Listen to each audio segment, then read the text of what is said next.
presentation today on the diversity of the Spann collection. You can see Gail talking with Mark Cross as we are getting set up in the conference room. So thank you for tuning in. We've got just a little over 10 minutes before the presentation starts, so chill out, be cool. There's Jim and Tom Spann right there in the doorway, poking their head in to say, "How's it?" So we've got just under 10 minutes. We're going to start the presentation, so chill out and enjoy some music. All right.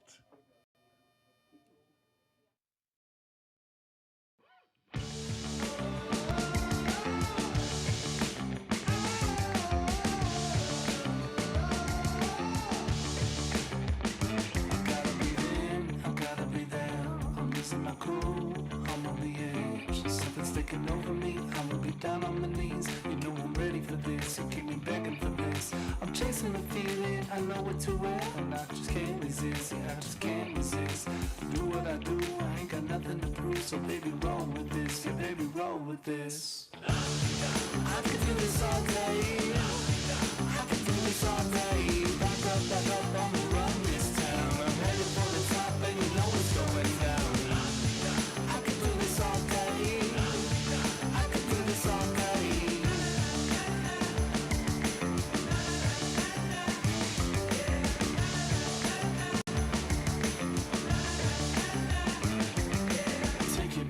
Show me what you got, no you can't resist. You know I'm ready for this, I just do what I do. I ain't got nothing to prove, so just roll with this. Yeah baby, roll with this. I can do this all day, I can do this all day. Back up, I'ma run this town. I'm headed for the top and you know it's going down. I can do this all day, I can do this all day.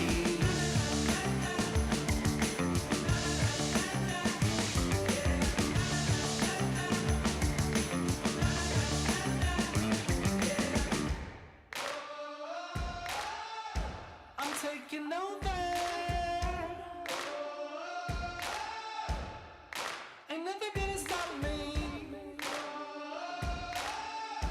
I'm taking over. Ain't nothing gonna stop me. I'm taking over. Ain't nothing gonna stop me.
All right, we are about the 5-minute mark before our next presentation, and this is the final presentation of the 2020. What year are we? Everybody, quick! 2026. That's right. Final presentation of the 2026 speaker series here at the Tucson Fine Mineral Gallery. We have the diversity of the Spann collection, and you can say both Jim and Gail are in the house. Let me adjust the camera a little bit. They're going to be kind of wandering a little bit around, so we're going to try to capture them as best we can. This is a completely sold out event, so thank you for tuning in, and this is probably the only place that you can see it. Hey, if you happen to be in Tucson, you got to get down to the main show, to the TGMS show. It opened today at 10 o'clock. It will go on tomorrow, Friday. It will continue on Saturday, and it will conclude end of day Sunday. Absolutely fantastic cases. They have really done a great job in putting together a stellar set of cases. One case that I'm very, very proud of is this, which is the David P. Wilbur Tribute Exhibit, organized by young Hannah Broadhagen that you can see right there. And this is a really fun case, and I'm so proud to say that Hannah did an absolutely spectacular job in putting this together. If you've been checking us out on social media, you've probably seen some of the posts that we've done on here, but two things you absolutely want to see. You want to see the rabbit-eared blue-cap tourmaline that you can see right in the middle of the case there on the upper riser, and then right below it is the formerly known as the Bancroft rhodochrosite. Now it is known as the Alma Queen. So the Houston Museum was really great enough to bring both of those pieces out. They are on display along with a ton of other fantastic cases out there. So I already started doing interviews down on the floor, but our full coverage of the show begins tomorrow. So with that, we're about 4 minutes to showtime. They're mic'd, and it looks like the audio level's good. So we're going to wait till Stuart Niebert comes in there and gives the introduction, and then we're going to be ready to go. Hang out, listen to some cool music. We'll be back with you in just a few minutes.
So what's the best time for you?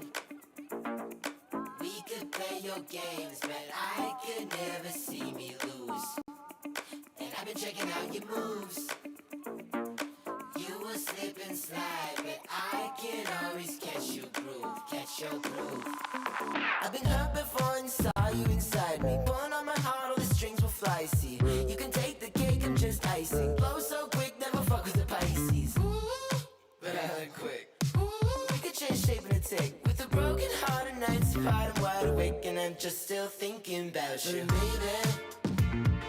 I've been doing all I can, and baby, I'm not built to fight like on the daily. But you know I just need a little training, and now I'm a little too much. We get stuck in this place where I'm lost without a chase, but I can't seem to find any better. All right, I'm back, and we are just under a minute to the final presentation. Let's take a look in the conference room. We got Stuart Niebert there at the podium, striking a pose. We got Jim chilling on his behind. And we got Gail wandering somewhere around the room. And that's pretty much par for the course. So the presentation today is the diversity of the Spann collection, or how collecting minerals isn't just about minerals. Sounds a bit Dr. Strangelove-ish there. And I can already tell you, this presentation may not be what you think it is, but it may be very interesting nonetheless. I had a chance to kind of take a look at some of the slides, and it's going to be kind of cool, kind of different. So let's see, we are just about ready to go. Okay. So Gail's standing. She is not wandering around the room. All right, let me give Stuart the heads up, and we're going to get rolling here. Once you know what it is, you're like, ooh. Yes. Exactly right. Yeah. Quick, funny. Oh, we have to be quiet. Good to go. And are you guys good to go? We are good to go. Perfect.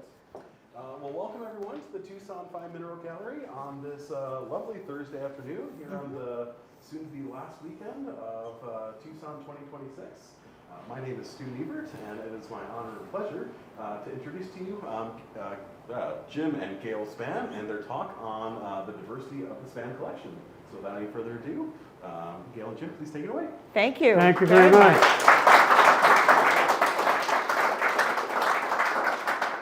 I thought I'd start with a brief introduction as to how Gail and I first connected. She was a collector of bicycles. She had 19 bicycles at the time. 42 of them now. And I had 7 or 8 bicycles at the time. Oh, this is a collector person. Well, so am I. Maybe we should get together. Now we have a collector couple in the household, and there's nobody that says no when we want to collect something. So we have collection of collections, which is basically what we're going to be talking about here today. I don't know if many of you expected to come into this talk and see rarities, but this really isn't that much about minerals. It's about mineral collectors and what goes beyond mineral collecting. And we're just going to show you pictures of stuff we collect. And why do we collect it? Because it is somehow related mostly to minerals. And it is ridiculous how much you can collect of other things that have to do with it. And on the left is, I found a woman in New Hampshire who makes these really cool crystal formations out of stained glass. So I said to Jim, "Ooh, I think I'm going to get one." It comes with lights. I don't use the lights. And I'm like, I think I'm going to get one, but now I have more than one.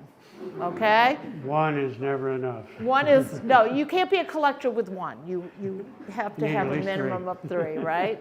So, and then painted rocks. So I'm at a show and I'm like, oh, somebody painted a prospector on a rock. And now I have a collection of prospectors on rocks, okay? There's a miner's lunchbox. I always wanted one. And some woman on Facebook Marketplace says, I got this old beat up thing here. And I'm like, that's a miner's lunchbox. So I drove way far away and I picked that up for like $5. I was so excited. And that's a cup at the top. But I'll be honest with you, I only have one miner's lunchbox. So if you ever see any, let me know. And figurines. We have German figurines. Dozens. Dozens. Dozens. So as our collection grows, spaces to put them are becoming a bit more difficult. Speaking of spaces, many of you have been to our home.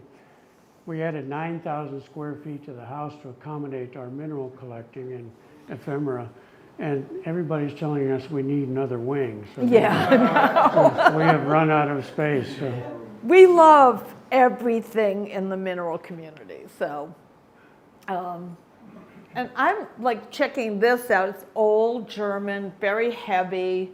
And I'm like, I might have to put my ashes in there one day. Wouldn't that be fun? You won't be doing it. I would be. You will be doing it.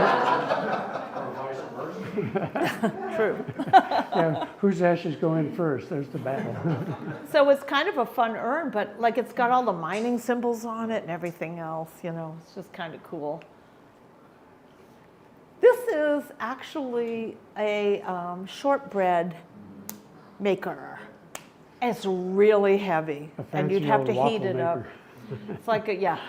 And so putting this together, our daughter is over at the house, and I'm like, follow me around, take pictures of me as I pick up all these things from the collection. And she's like, what is that anyway? But it would not be waffles, it would be shortbread.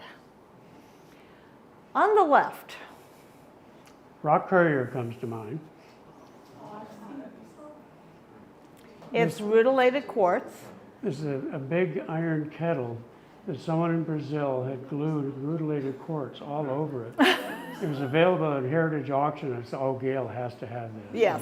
So I bought Yes, that. and it added connects to it. another collection I And have. we'll But see some more teapots in a little bit. it's like really silly and fun. But don't silly and fun things make our mineral collecting fun, just different.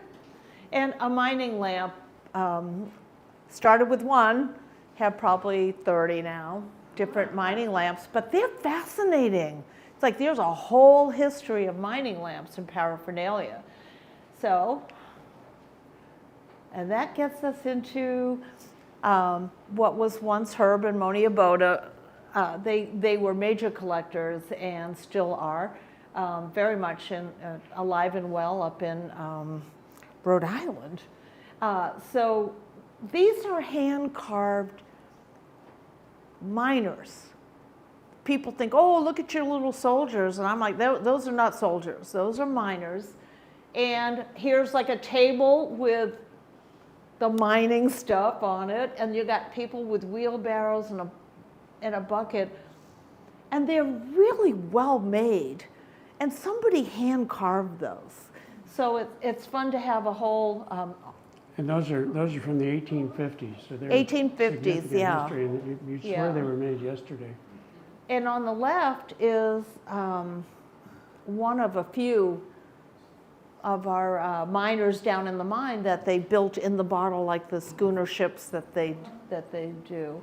These are the sorts of things, we'll be talking about this and a couple other items. Yes. When Yeah. there's no water to mine, they'll be trying to make something out of the bits and pieces around, or if it's too snowy or icy, whatever. How do you kill your time? You make things like this. Make And so fun what things ends like up that happening- about what you do, what your family does. There's there's another larger one. example. And that's a good size bottle. And it's really fun to see the scenery that somebody painstakingly put in there with tongs and built that. And mineral art. And we know a lot of artists in here, and this is some that we got from Tama Higuchi. Tama was one of our sponsored young people that we brought here for 2 years. We like to sponsor and bring them to Tucson, introduce them to people, open doors for them, and pay their expenses because they're usually young and have no money. So we brought Tama, and she has gone on to do amazing paintings. And if this works, let's see if I can get it to, Does it? it's not doing what it's supposed to. Wasn't there something The the one- other day about men don't know how to use the pointer Yeah, thing? yeah, and it was Brian who couldn't do it. But the garnet, the specialty on the far right was a Rocks and Minerals cover not too many years ago. So it's, And you know how big it is? no, keep going. It is tiny. And beautiful people will come thumbnail. to our house and say, where's that garnet? And I'm like, it's way over here. It's a little thing. This is the same bird. It's a much more recent acquisition. We acquired this just a few months ago. It's a peregrine falcon that was carved by Gerd Dreher, Patrick's father, who's not in here right at the moment. Yeah. And just an extraordinary piece of work. It's on a significant copper matrix too, so there's a mineral anyway. But this piece was apparently Gerd's last, what he called composite sculpture. After this one, he did everything out of a single piece of art Yeah. of stone, and And this was a variety of different fancy agates that he put together to make this, It's the same piece, just, amazing falcon. and so we like birds, And and we have a these are couple. we collect parrots. And this is Dagenham, and he is a colorful Pioneers parrot. And this is Tucker. He's 38, has a 200-word vocabulary, and does not swear, does not say a swear word. Shortly after we got him, which was 7 or 8 years ago now, I heard Gail calling my name, Jim, Jim. And I see her out on the lawn. We're outside. Who's calling me? It was the bird, in her voice, calling my name. And this one, he does not talk. He just goes, "Rah, rah, rah, rah." So he murmurs. So this is actually, we brought it from our home back to Patrick to display with the 2 other pieces that go with it. But so we collect carvings, and we really enjoy Patrick and Gail, and we have even further back in history some of their pieces, and that one of them will be coming up shortly. This is made with a silverine obsidian from Russia that with the carving, the way he carves the fur and so forth, it really shines and does look like a silverback gorilla, which is what this anatomically correct animal would be. It is the last big piece he's ever going to do. It's so hard to lift that weight to, they bring it to the drill.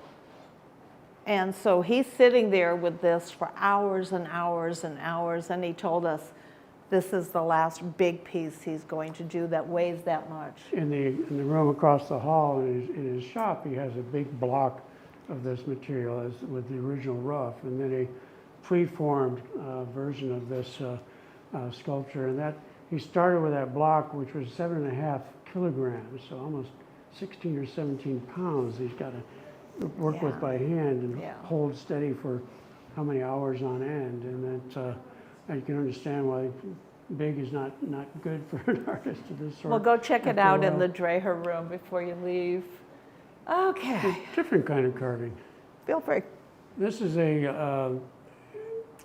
one of the Naika selenites, the gypsum, that have been carved with these fancy flowers on it, and there's not a nick on it. We bought this from Peter Lickberg some years ago, and from overseas. It's Go ahead, funny, please. these things travel around the and world. it comes to us, yeah. It's really cool. Spheres. Everybody's got 1 or 2 spheres. I didn't know we were collecting spheres until about 20 of them showed up. Got that backwards. I'm sorry about that. You may. Well, this on the right, that's a close-up of an old German spar box, where again we were talking about the miners when they have plenty of time on their hands. They'll take bits and pieces. In this case, from the German mines, the silver mines, and this piece has a lot of moving parts. You can drop a handful of lead birdshot on the top of it, and as it goes down, it starts turning the water wheel, which is connected to the stamps. There's also a mineral stamp in there, and all these things are interconnected. So it's a very kinetic piece. It's very quite old, fascinating. and the glass is all the old wavy glass, and it's about this big. It's fascinating to see that, again, somebody took little pieces from the mines and put them in there. And this is also around 1850. Yeah. This is when I run for the hills. Oh no, she's got the axe. And that is, what, 1684 on the right? 1664 on the right. Yeah. Which we believe is ivory. I believe that the entire handle is These ivory. are ceremonial. I will not really go after Jim with them. And these are 2 different ones. We have a pair, and the detailing and the inscriptions on it are really quite elaborate and really quite appealing. They've been very well kept, and when she pulls them out, I go somewhere else. Okay, this is me. I was born in England, so I have quite a history. My parents were British, and we emigrated, and here I am. But I started collecting cups and saucers and plates and spoons and carved shells and everything to do with souvenirs. They're souvenirs that the British people would buy and keep in the family. I have a whole cupboard full, and that includes teapots that go with these, and I have it all the way up through the Now family. I put those in the back. I keep the older stuff in the front. But anyway, this is a small part of something I love, and I have a lot of Queen Victoria pieces that were, the public would own. So We have several minerals from the clay pits where they would find the clays, the minerals, to make these fine porcelains and clayware, and then the glazes are also mineral based. So these technically are mineral photographs we're looking at. Yes. Ah, Oh this yes, trip. dinosaurs, dinosaur bones. We had an opportunity last fall to dig at the Bone Cabin Quarry in Wyoming, where in the 1880s and 90s, the American Museum, among others, were digging for and naming the dinosaurs we grew up with, such as the Brontosaurus and the Stegosaurus, which is about 5 or 6 miles from the same horizon. It's a syncline, so it was at the surface here, and about 5 or 6 miles again, it surfaced over here and was called Como Bluffs, and that's where Yale Peabody Museum was digging up the dinosaur bones. So if you haven't heard about the Bone Wars, it was basically this group versus that group, who could name the next dinosaur first. They both had to go to the same train station in between, and it was a battle as to, can you get your crate on that car before I do and get it out off to the scientists, and that was It's fascinating history. fascinating. So And, the fellow on the right here, I've forgotten his last name, Jeff, is I don't remember his last a name. paleontologist on site, and in the early 90s, he realized what I just described about the syncline and started digging, and Brian Lees now has this property. He moved all of his Sweet Home Mine heavy equipment there, and the only reason they stopped 100 some odd years ago was they didn't have the equipment to remove the overburden as it went deeper. Now they do, and they're finding full skeletons left and right. When we were there was an entire pile altogether of a Brontosaurus that they'll get to one day. They've already uncovered it, but they're working on a Stegosaurus. They've got more dinosaurs to work with than they have time right now, which is a Class A problem. Well, Anyway, wait. Yeah, you have to I talk was about your gonna point- piece. The top right is the bone I found when we were there. It's a piece of Which is this, and that's after cleaning. a femur bone of a sauropod of some sort, like a Brontosaurus. And the grooves there would be where the ligaments were in the bone, and you can see, you can't see Really quite in cool. that picture, but there's carve-outs where the muscles would have been attached. And that thing's about 35 centimeters wide and 35 tall. On It our was a kitchen small counter. piece of a On our much- kitchen of a counter. much larger bone, and weighs about 45 or 50 pounds is that one piece. And the one in the middle is something Gail found. It was I'm tempted to call it reticulated. Was that part of his shoulder? Is that Part of a shoulder, yeah. So we had fun. Oh my God, our life. Fuzzy photo, sorry, but this is a fake wolfenite. And Jeremy Sinkus, if anybody knows him, he creates things, He had all sorts of things developed that look like minerals. a borosilicate solution for glass. So which is basically the same chemistry as a tourmaline, and he was able to make synthetic tourmaline-like specimens. We'll see a picture, I think, here in a And I minute. told him this Jim is- likes wolfenite. This thing is like this big, Yeah. and he made that for a Christmas So it's gift. definitely our largest wolfenite. Again, knowing the Abodas, we have a lot of old German things, the candle holders and figurines and just fun stuff. And I like it when people can talk about things. They'll, what's this? And then we can explain them. These are from two different artists. The parrot on the left was, again, Gary Dreyer. Had an opportunity to acquire that in auction last fall. And a variety of really bright, different colors. I believe these are mostly agates in this case, but And was it Gerd or his dad?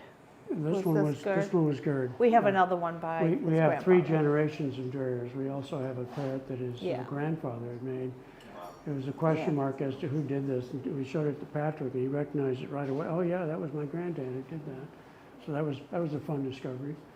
The piece on the right is by a Peruvian sculptor by the name of Quispe. He worked in silver and lapis to make this fabulous It's beautiful. eagle. It's It's really quite beautiful. extraordinary. And that's wingspan is about what, 18, 19 inches. Yeah, yeah, yeah. And we seem to have a lot of cockatoos. Yeah. The cockatoo is made by Mueller, Brazilian sculptor. We had one, then we had two, now suddenly we have three of the cockatoos, except the third one is rose quartz, so it's a It's deep beautiful, pink, yeah. color the size of, it's about so big, just the bird. And on the right, that's, believe it or not, is suzalite. It's an unusual Yeah. owl. I've Yeah. never seen that color. And there is a baby That down dark. below too. Right below it, and it's actually iridescent. It's got it throws a lot Crazy. of color, which I've never seen from that mineral. That was a recent acquisition as well. This is something that I spend a lot of time on, which is our antiquarian book collection. On the right are some of our British Sowerbees and Yeah. related. We have to be careful how I say this. The 5-volume British mineralogy set, we have 2 sets of now. There's on the left side here the Minrek reprint of exotic mineralogy, which is anything not British. They call it exotic. Is reprint, and there's the lighter color in the center is the real one. There's only about 25 or 6 of those known in the world, and we have a set of those. On the left side, this is the most interesting book. It's George Kuhn's book on ivory, the elephant in the ivory it's called, and it's a paper print cover on the binding. So the couple little bit of chips there, but to have it not be torn to pieces is significant. And this particular book, we have 3 copies of it now. Because we're collectors. We're collectors. One of them was called the special edition. It was the Belgian Congo edition of this book, which had special hallmarks and printing, and it was presented with an inserted page to one of 26 people to celebrate this. The first was the King of Belgium at the time, King Albert. The second on the list was, and this was 1916 if I recall. Colonel Teddy Roosevelt was second on that list. Grosvenor, who the founder, not founder, but so much as the longtime leader of National Geographic, a lot of other famous historical names were on that list. And a gal, and I apologize for taking more time with this, the book we have was from a gal called Mary C. Dickerson. And she had suggested to Koons that he write this book. She worked at the American Museum, and I suspect that may be the only copy that's in private hands, because all the others were related to museums of one sort or another. So it's an interesting document to have. And how many books do you think we have that are part of the collection of our books? Well, we have both an antiquarian collection and a contemporary reference collection, and combined it's about 2,000 volumes right now. And we need a new we need a addition on library. our house. We're turning over our next to last bedroom into a library. Yes, our bedrooms are disappearing. You'll all have to stay in a hotel if you come visit. 'Cause And to carry that forward, this excuse me, this book on the left is Parker Cleveland's first American scientist's written volume on systematic mineralogy, written in, I think it was 1810, if I recall, thereabouts. So he's literally the father of American mineralogy in that context. On the right side is it's not the entire letter, but it's a part of a letter from, who did I say that was? I'm trying to remember. Oh, it's the graphic on the left there, see where it's torn? There's on the side, there's a little caricature there. That reminds me, because that was James Sowerby who wrote this letter. They had done a little illustration on the side, known for doing the same about illustrating minerals. You know, and as collectors, we love the really incredible history, and when you're holding something that's 200 years old, it's really special. We have hundreds of letters from Harvard or to Harvard. I was mentioning this to Carl Francis the other day, and he said, "How'd you get those?"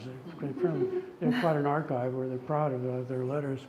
This one on the left is written by Cornelius Hurlbut, who goes by Connie. Otherwise, you almost always see his name as C.S. Hurlbut when he signs things. He actually signed this one. I'm sorry, it got cut off as Cornelius. So that signature is a bit rare. And I won't read through it, but the punchline is he's out in the field during the summer. Classes are out. He's collecting in California. Send more bags. I need bags for the samples that we're collecting. And that's me trying to sort through. I think I opened a binder that had about 200 letters in it. And that's me taking a photo after I said, "Honey, get that look." What? I'm caught up in this, so I got a photo of him. So I took over her kitchen counter for a couple hours. Yes. This is our oldest letter. If you can see the signature in the bottom, it's from Philip Rashley and dated 1799. He had very fine handwriting. And interesting subject to the letter, he had heard that a fellow in Penzance, far southwest Cornwall, had an emery rock, which Rashley obviously thought was corundum or maybe garnet of some sort. And he wanted to see it or be told where it was, because if you read the note, it implies he doesn't believe it. And sure enough, there was no such thing. This was a letter to that fellow to, if you find it, bring it to my tenant, who was a nobleman at the farm, the estate that he owned nearby. It's got just to the message here. But the big thing about this is we could read it. Yeah. There were so many that I'm like, whoa. Yeah, after you kind of detune your But eye we're on some of working these on letters to try and read and figure out what's going on. So I'm trying to transcribe all of these letters. Never mind scan them for posterity. Boxes.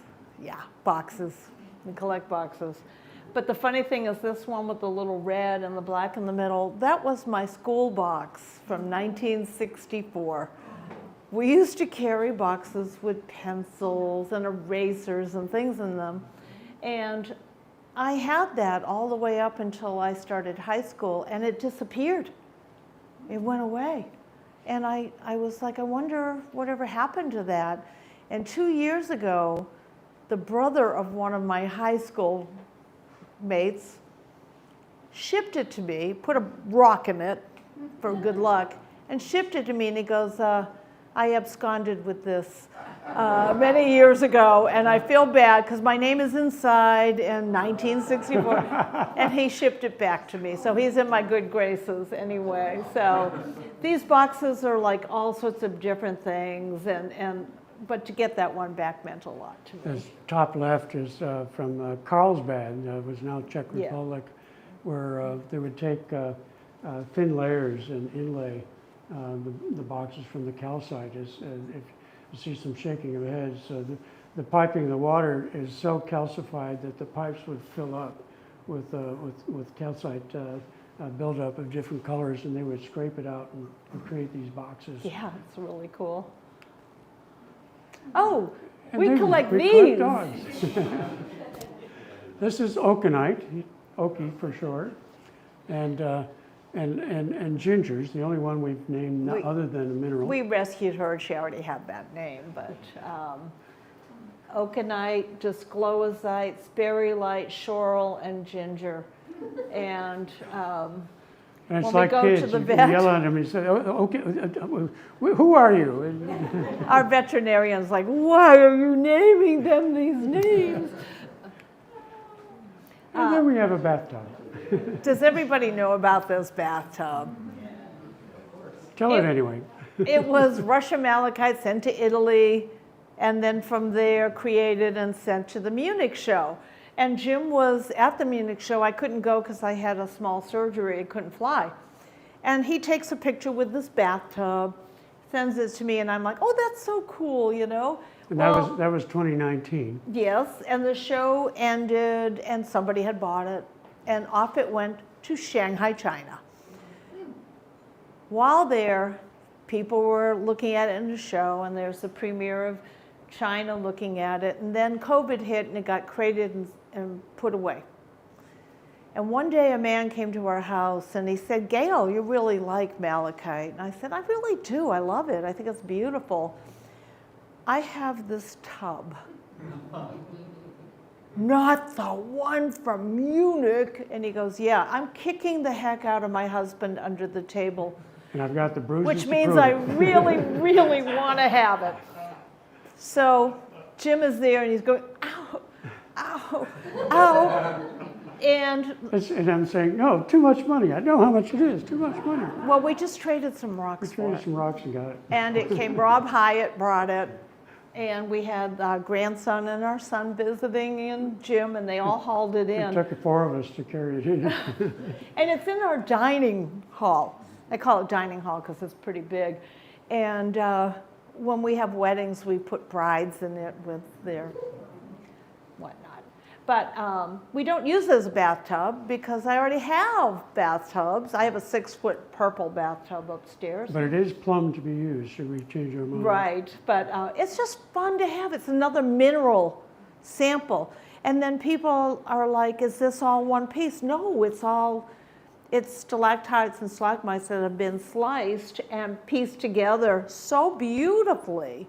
So it's quite a fun thing. People come and like, where's that tub?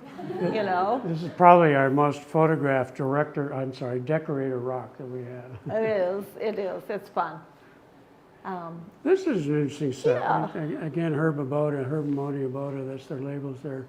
It's a mid-1800s gilt and silver brass desk set for what appears to be a high mining official of some sort. We don't quite yet know who, but a whole variety of interesting things from that period of time, ranging from a thermometer that has degrees in R, which I believe is a French temperature measurement system, and a second one, I forget if it's Fahrenheit or something else. It's got little trolls all over it, you know. I think that was really cool.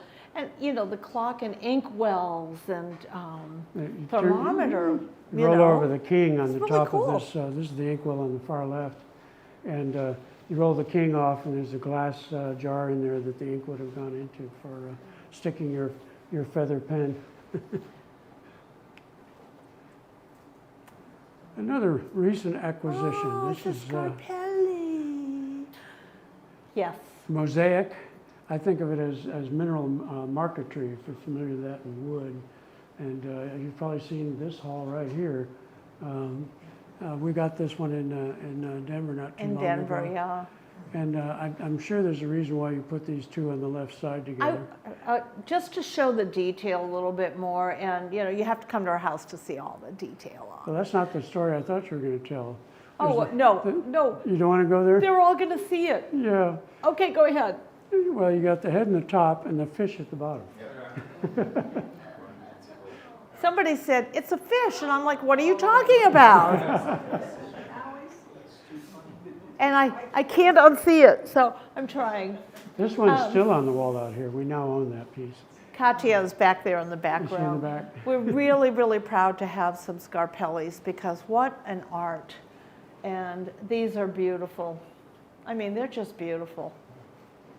And this is one of 4 Scarpelli pieces that we have, That's right. which makes it a collection, right?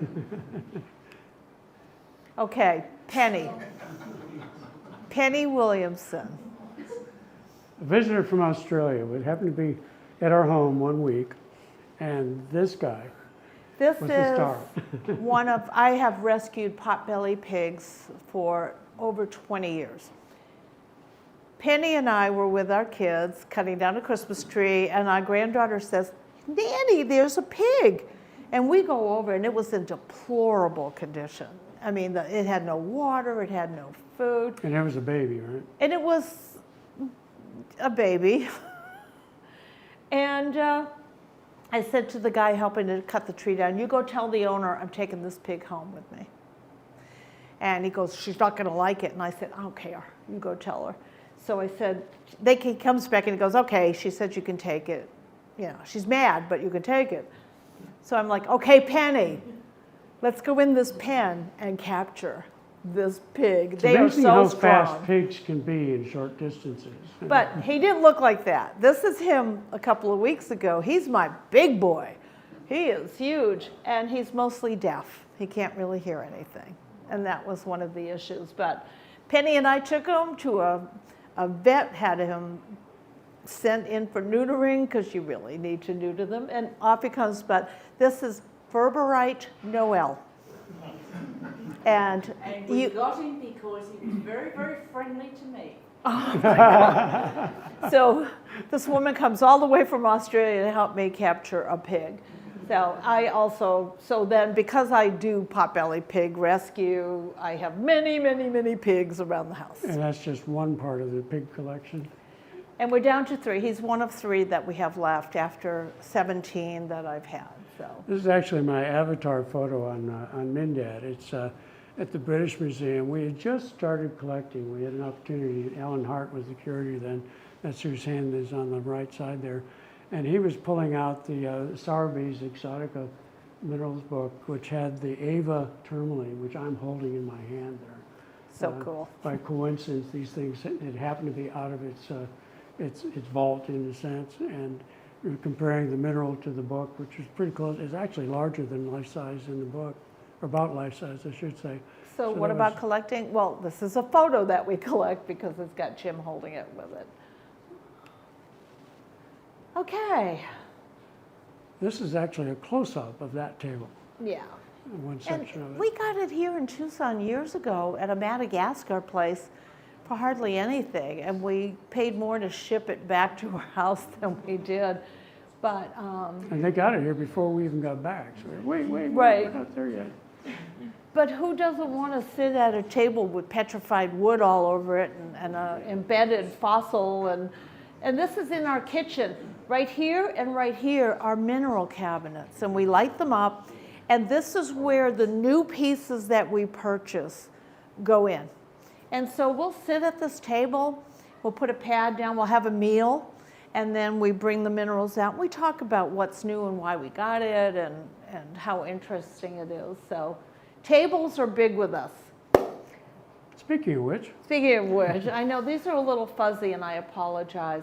Tabletops, but we just lean them against walls because I don't have any room for tables. This is in our entrance hall, just a whole bunch of agates and this is Tiger Eye from the MOBA, yeah. which is, I think is still producing fabulous slabs. And this Okay, we table. made a table. Now, and again, I'm sorry they turned out fuzzy on here because they're not when I took them, but I always wanted a table for many people to sit at. We have 10 grandchildren and 1 great-grandchild and 4 kids. So when we can get together, we sit at the table. And in the middle, I had the fellow who made the table do an epoxy with little bits and pieces of things that we have found or the kids have found and things like that. So it's actually in 2 because we couldn't bring it in the house as a single. So it's connected, but it's cut in, it's 2 pieces. And this was this was something I dreamt about for years and years, was to have a lot of people be able to come and sit down and have dinner in our house and enjoy. And we turn all the lights on the mineral cabinets and everything else. And yes, that is a bridge in our house. And when we were building the house, the contractor, I said, you know what we could really use? And he looked at me and he goes, a bridge? And I said, yeah. So, So it's a pebbled walkway across, as if you're out in. oh, and out this in is the all countryside. Texas wood, all from about 30, 40 miles away from where we live. It's all different Texas oak and everything else. We kind of used a lot of Texas stuff in our house when we built it. This is another Abode suite. Yes. In the 50 some odd years that they were dealers and collectors, they would acquire every year a different batch of mostly agate eggs of one sort or another. Yeah. And they would pick through them all and keep the best one for themselves and put it in this collection. So there's actually 68 eggs in this particular display. And I have to mention that they would come to our house, they would drive down from New Jersey at that time to our home With a full car. with a full car and leave to go to Tucson with an empty car. So we ended up collecting their collections. Yes. And in fact, Brian Lee saw this collection at one point, and he promptly gave us a Rotkersite egg to Yes. go with the collection, Yes. which is really quite unusual. Oh, You put it in? these are, yeah, goniometers and all sorts of equipment. This is a small amount of all the various things that we have that twirl and whirl and do everything else. But they're really, really fun to have around the house. And then we teach people like how they use them and things like that. So when you get an opportunity, it's fascinating how they would research crystals and things with all this equipment. Really On fascinating. the far right side, the blue-gray book there by Sauer. Remember that name. We'll be back to that in a minute. Okay. I don't even know You where tell we're me what going with you're that. talking about. Bronze Age artifacts.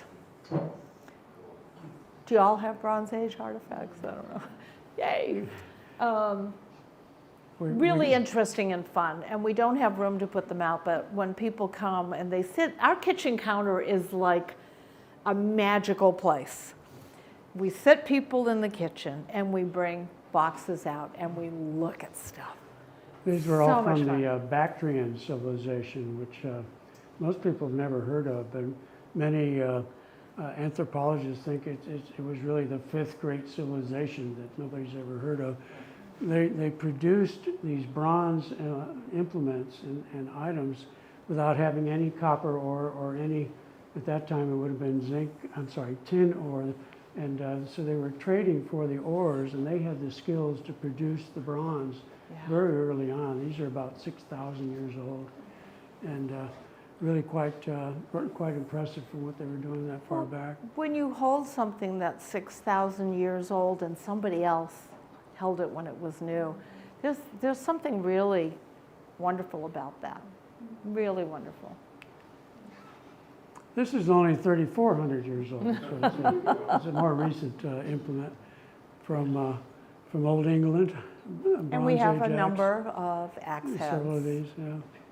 Because why not, right? Okay. Fossils.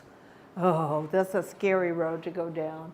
But this is a huge plate in our house, and down below it's empty right now, but we have a spigot that fills with water.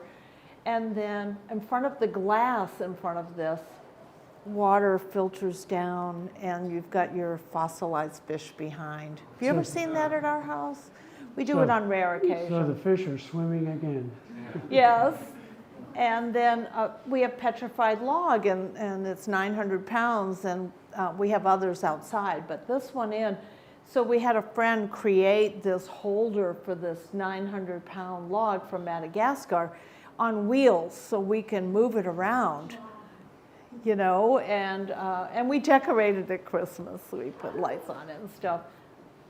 You want to talk about this? Over the mantle is an ichthyosaur, pretty complete in terms of fossilized bones. And that sucker, getting it up there, that's what, 10, 12 feet up. Yeah. It weighed a couple hundred pounds. And fortunately, we knew a granite carver who had all the block and tackle necessary to lift that darn thing up there. And never mind, before doing that, installing big brackets to hold the darn thing so it wouldn't come falling down. So that will probably stay with the house whenever we. It'll might never move. It's not gonna ever leave. move again. Ichthyosaur, you mean? Yes. Yes, and it will never leave because we have to pound holes through the walls to really bracket Big it in. bolts. It's got a metal, around a kind of a metal frame behind it and metal. So it weighs a whole bunch, but he knew how to do this. He deals with huge concrete, granite pieces, so. One of our favorite ammonites. I particularly like this one because it has so much blue and purple. I think we're going to have another photo of this in a minute, but this is a big piece. That ammonite's about so big, so it's a good size.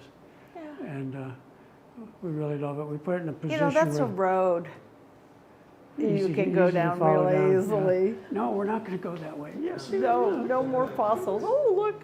But we have this position so that the sun comes in the windows and it'll Yeah. change colors with the passage of a few minutes of time. It's beautiful. This Oh, is, jewelry. Gail was at the depths of having a cancer chemical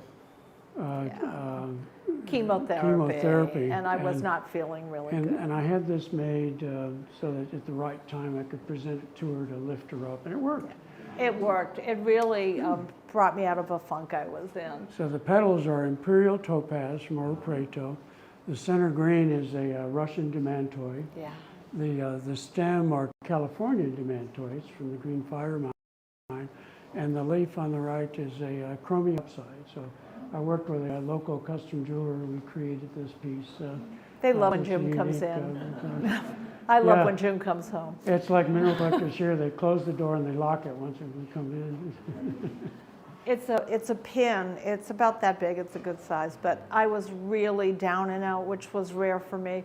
And I was not feeling good. And Jim came in with that and opened it. And it just really brought me out of that funk. So.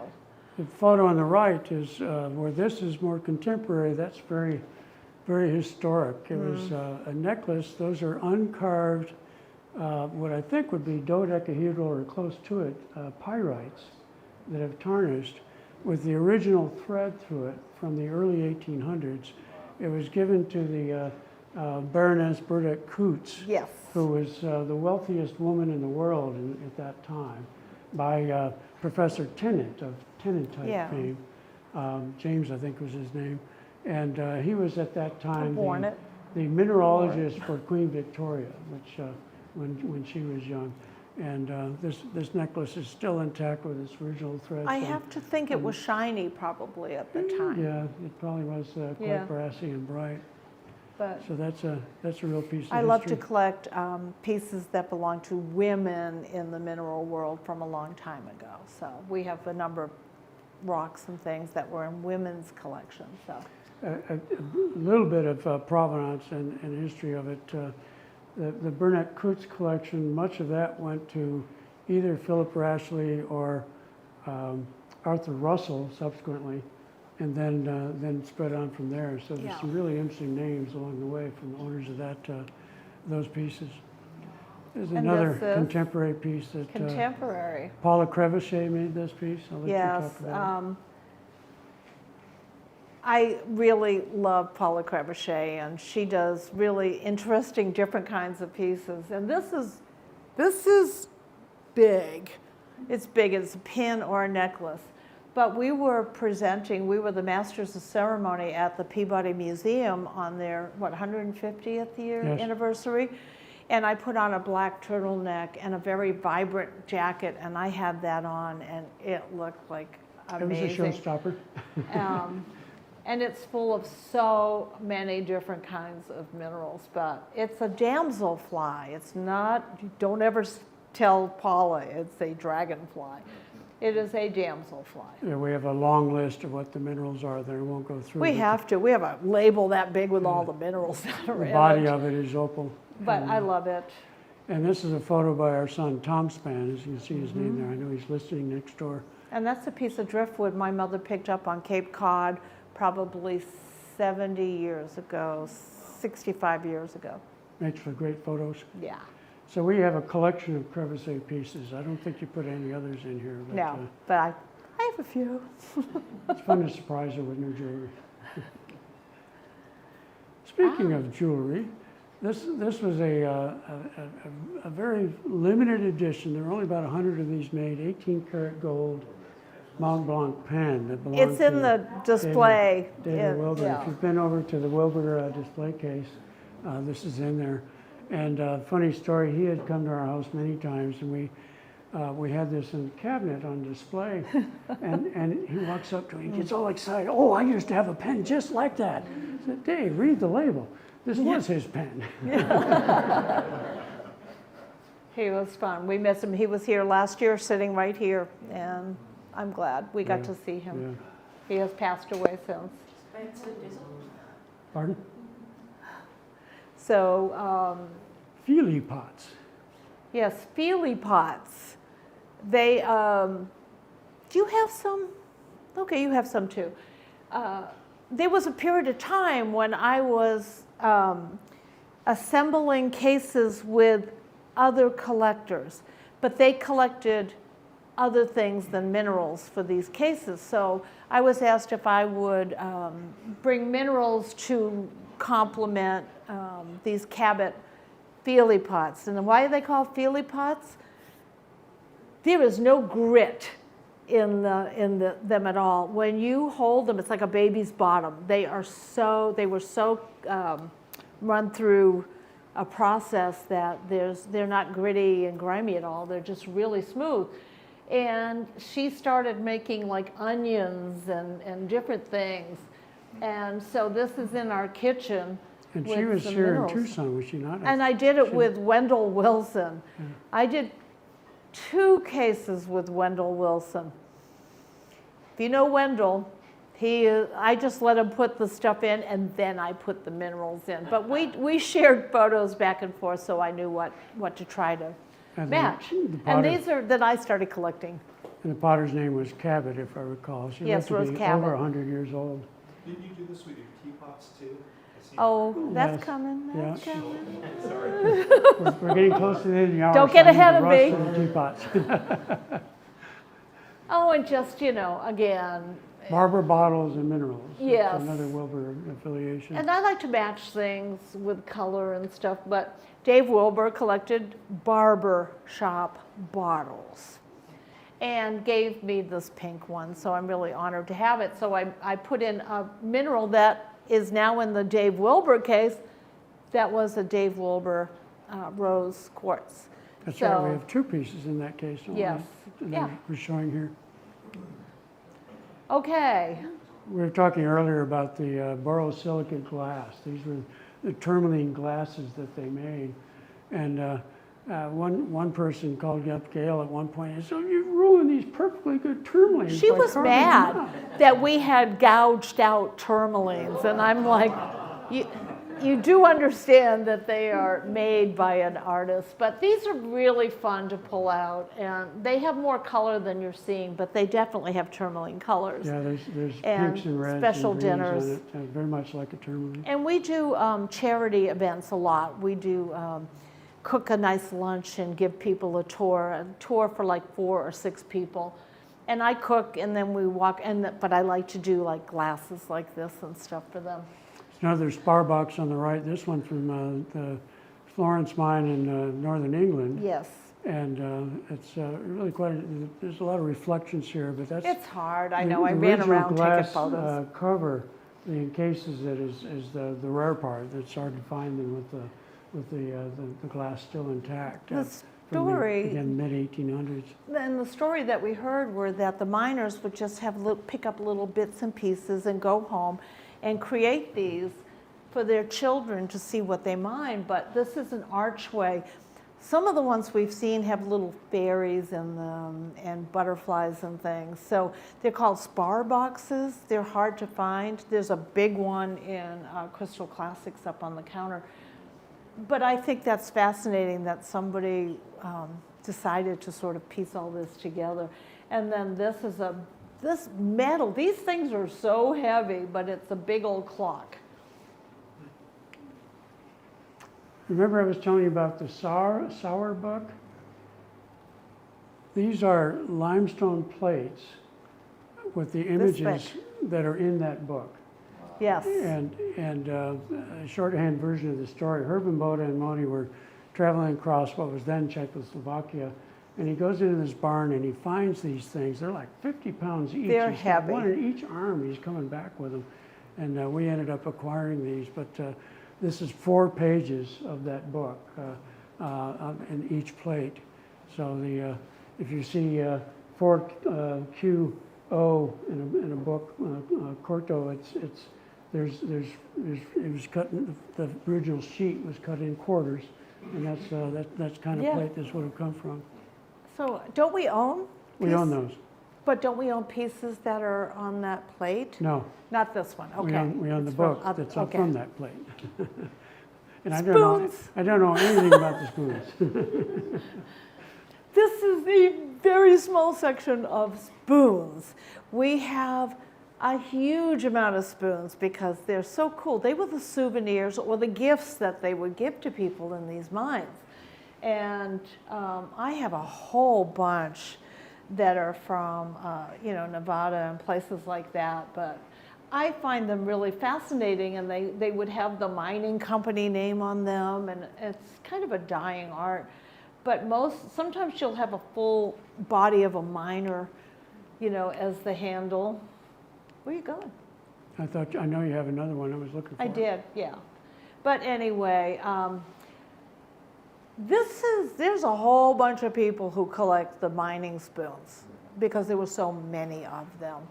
And I've got an actual cabinet I'm going to put up, and then the spoons will fit in there and talk about the history and whatnot. That's about the time she says, Jim, how much you love me. We need to put this together. I know. There's a And I close-up don't know of why that. I had another one of those in there, but There's more of the purple and blue on this, Yeah. this shot. That's a pretty shot. We're Okay. back to the drayers. So my first love of Patrick's work was when I saw online there was a hippopotamus, and I'm like, God, I love that. And we had seen one, but it had been marked up drastically from what I had hoped to pay for it. Well, we went to Eder Oberstein with Brian Swoboda. Oh my God, that was a trip. And we ended up meeting Patrick, and I said, I'd love your hippopotamus. And he said, I'll make you one. So that was the start of Hildegard up there on the left. Which is a citrine quartz. And oh my God, she's beautiful. She's a good size. But then I needed a husband.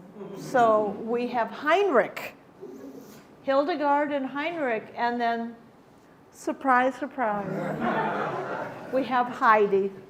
So this has been so much fun because, he's laying down, he's had enough. But, she's ruling the roost. Anyway, just a lot of fun to have these pieces. And some more that we have in our collection of the Dreher pieces. The one on the right is a grossular garnet, and the base is black. That was all the same. It's all one original rock, just one that he rock. carved. And you may have seen these. The book that he has is the mirror image of this piece. Ours, the chameleon is holding the fig with his right hand. The one in the book is reversed. It's holding the fig in the left hand. It's otherwise And then very there's one similar. more that's smaller. We Yeah. have. So there were 3 pieces out of that one big roof once upon a time. That just amazes me. Oh, and then there's gemstones. We have a few of those. Cut and rough. The Heliodor on the left is from Finland, the Karelia mine or area, if I recall, and a gemstone from that same material. And you're gonna have to tell me about the right. I don't recognize that one. I Aquamarine. don't. I just took a picture of one of our gemstones. One of our many gems. We don't Because know what they are. We have a whole bunch of gemstones, and What we haven't told people, although it's about to become public, we Yes. have over 1,000 gemstones that we've collected just over the years. yeah, because that goes with crystal collecting as well. And These were self-collected quartzes I from dug those. Arkansas. And we had Sean Sweeney, bless them, may yeah. rest his, He's rest passed his, away. in his soul. And he carved, we challenged him to carve these quartz crystals to see how good he was. If you could make quartz look like a diamond, that's a sign of a really good cutter.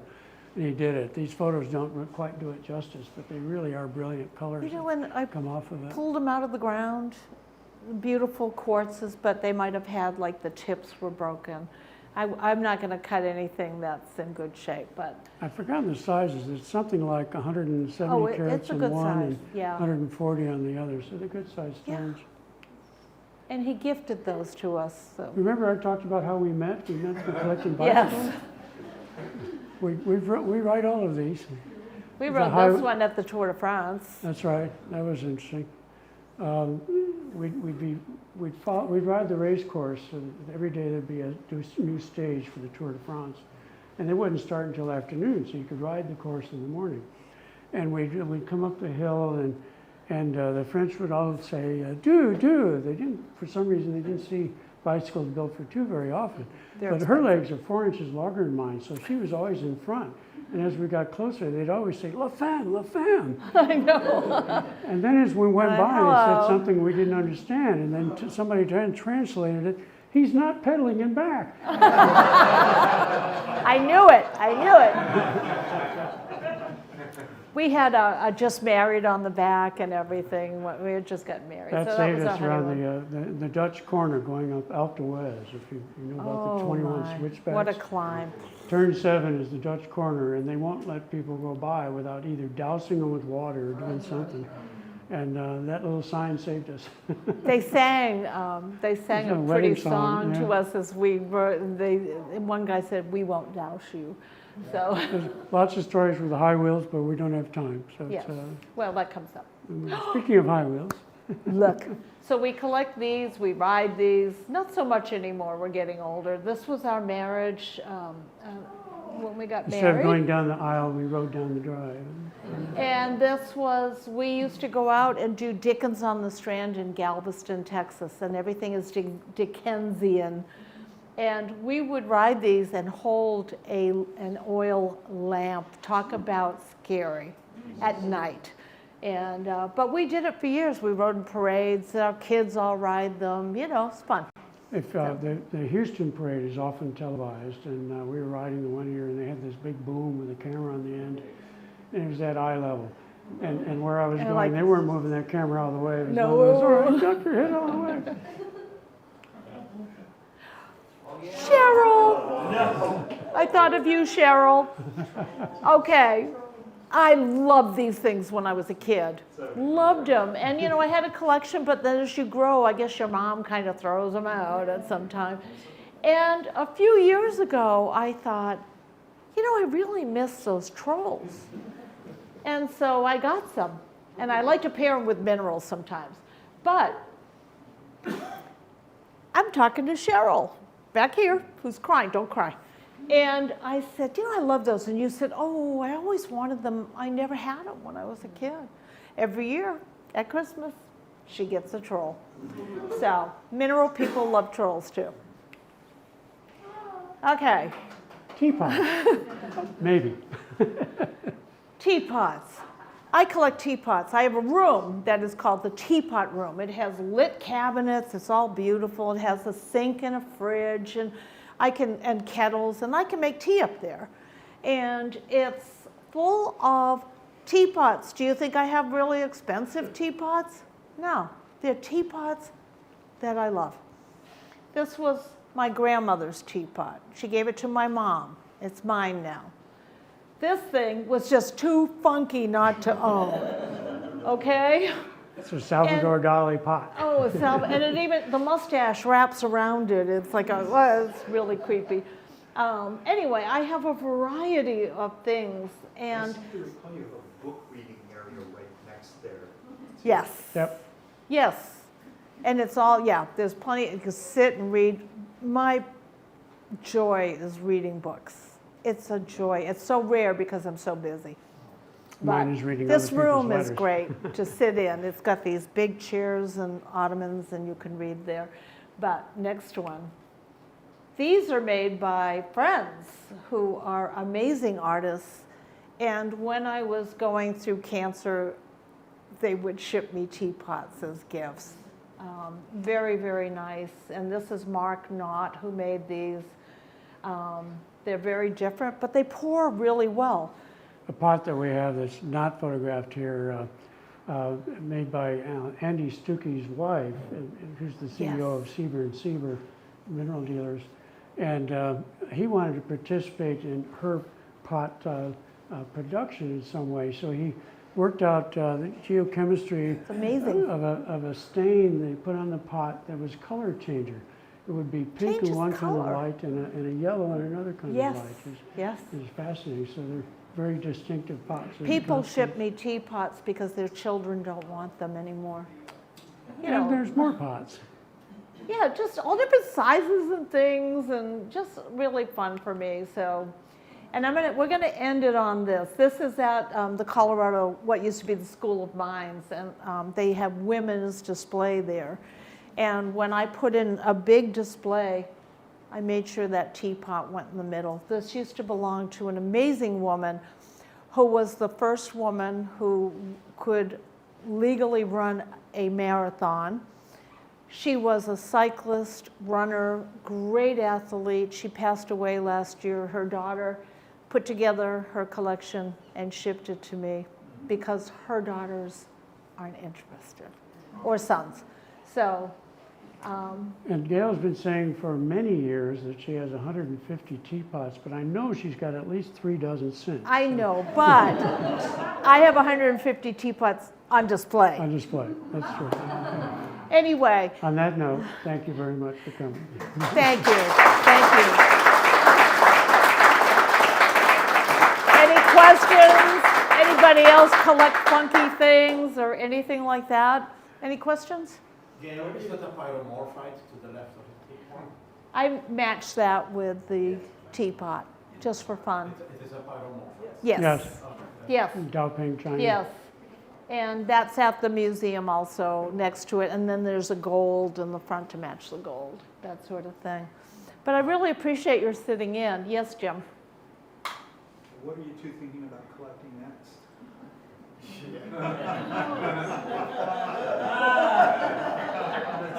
If I told you, I'd have to kill you. You can whisper it to me. I promise I won't share. It just depends on what I'm walking by, and I'll be walking sometimes, and there'll be a room, and I'm like, and then I go in. That's part of why we collect together. I can grab her and pull her over this way. It's my first husband was not a collector. Nothing. He had no sentimental value on things. They had to be useful. And I thought, why am I so enamored with things? And one day somebody said to me, how long have you been a collector? And I said, oh gosh, I'm not a collector. As a kid, I had trolls, and I had thimbles. I collected thimbles, and I collected pennies. I had a penny collection. And I looked at them and I said, oh my God, I'm a collector. I honestly didn't think of myself. Then I married Jim. And I'm like, I love this. And he goes, we should have more of these. And I'm like, what? We could have more than one or two? What's need got to do I with have, over 200 Mexican hemimorphites. I mean, I love them, so I have over 200 of them. Why not? I've been threatening for years to sell the bottom 6 dozen, and she'd never know it. But I would, because she I would. know them. So they're not expensive. Yeah, that's right. What did not make the display here today was my there's a baseball lot. collection. I was baseball cards. I was collecting as a 9-year-old, and I still have that collection from the early 60s. And Mickey I found my Mantle, old Roger penny Maris, collecting Willie books, Mays, and those stuff gotten like to be that. worth some And money I have since another then. penny I collect right here. But it's just funny that I thought everybody was like me. I didn't understand people who didn't collect things. My mother was a collector. My father was not. What's But wrong with those people? I know.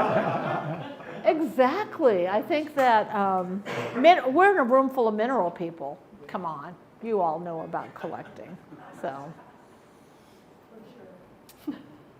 How much does the malachite bathtub weigh, and do you have any other amenities that are made of? Oh, yeah, we have stuff. Yeah. Well, it took Purse. 4 of us to bring it in, mostly because it was so very awkward to carry. but I'm thinking it was about just shy of 200 pounds. What's So funny it was is heavy. we get a call, hey, it's on the way to your house. I'm like, oh my God, my mother's piano was there. I'm like, I gotta move the piano. Where am I gonna put it? We wheel it all the way into another mineral room. We wash the floor. This is my friend and I. We're washing the floor. We're looking for a rug we can put down. We wash the windows while we're at it, and in comes the bathtub. So I was the first one to sit in it. Yep. A lot of people ask to sit in it, but if they're over 300 pounds, not going to happen. So, but no shoes, you know. But we have another wedding coming up in August, and that would be Patrick and Christiana are getting married at our house, and I told her she's got to go in the tub. So. Fortunately, she's not nearly 300 pounds. No, no. So, anyway, thank you all. I know most of you. Thank you so much for being here. It's nice when friends who already hear our stories get to come here and hear some more. Okay, thanks. Thank you all.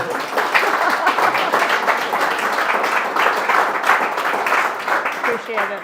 If anybody wants a Mindat 25th anniversary pin for $10, I'm fundraising for them, let me know, and I've got them here. Cool.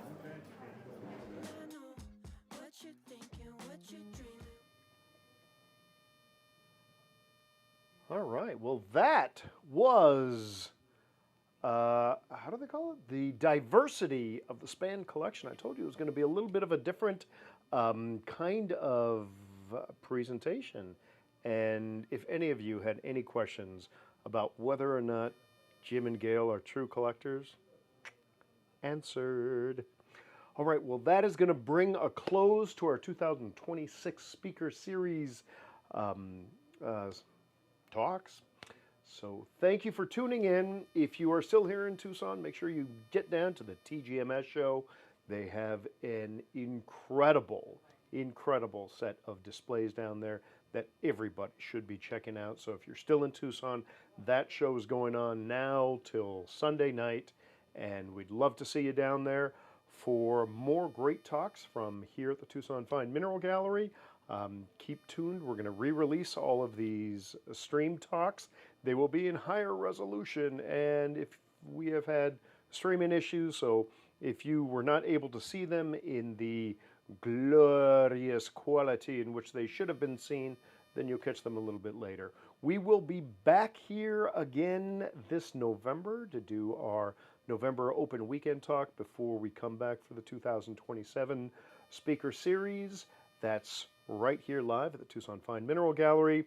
Until then, keep checking out Blue Cat Productions' social media and YouTube channel for the latest in the mineral world. So, for now, so long. Thanks for tuning in. We'll see you online. Take care.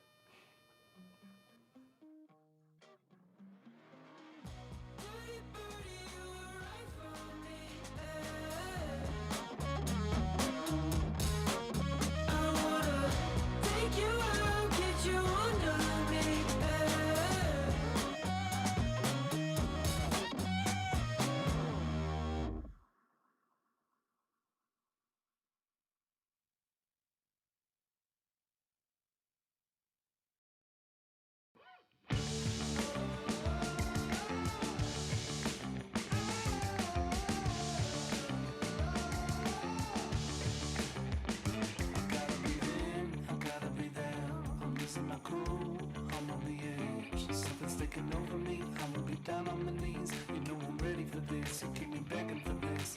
I'm chasing the feeling. I know what to wear, and I just can't resist. Yeah, I just can't resist. Do what I do. I ain't got nothing to prove. So baby, roll with this. Yeah, baby, roll with this. I can do this all day. I can do this all day. Back up on the run this town. I'm headed for the top, and you know it's going down. I can do this all day.